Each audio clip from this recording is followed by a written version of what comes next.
in accordance with Resolution 2334. President, this Council meets at the close of the high-level week of the 80th General Assembly session, where an overwhelming number of world leaders stressed one overriding imperative: to end the war in Gaza and to achieve a just and lasting peace in Palestine and the region.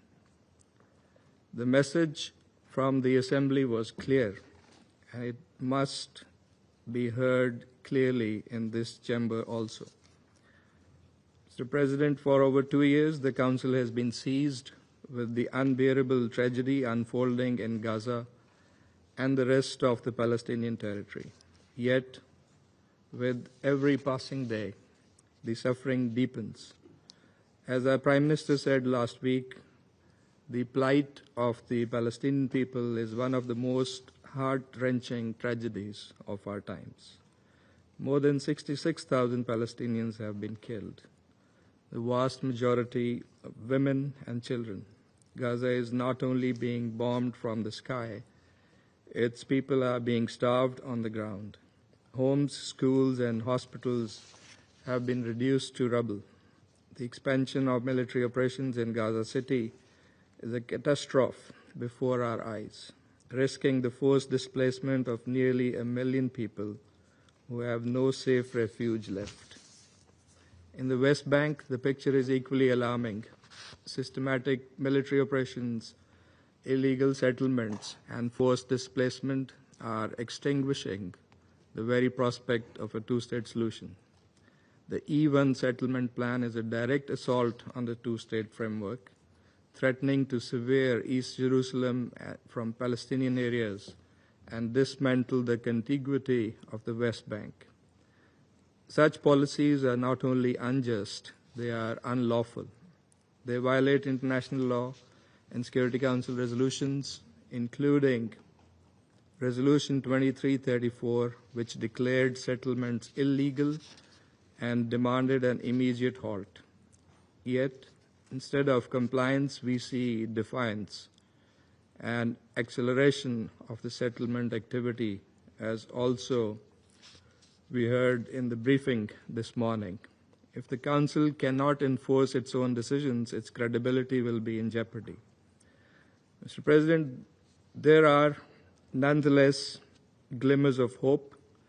Pakistan welcomes the two-state solution conference, co-chaired by France and Saudi Arabia, and the recent recognitions of the State of Palestine by several member states. These are principled steps representing a positive momentum which must be matched by substance. We value the initiative of President Donald Trump working with 8 Arab and OIC countries to advance peace through concrete measures. As a participant in this consultation process, Pakistan will closely engage and play a constructive role in promoting consensus. Our aim is to ensure that these efforts contribute meaningfully to alleviating the suffering of the Palestinian people and to achieving a just, comprehensive, and lasting peace consistent with UN resolutions and international legitimacy, leading to Palestinian statehood. Ensuring full ownership of the Palestinians and the Palestinian Authority will be vital for any process. We therefore call for, first, an immediate, unconditional, and permanent ceasefire to halt the carnage in Gaza. Second, the lifting of the blockade and unimpeded humanitarian access alongside the release of hostages and Palestinian prisoners.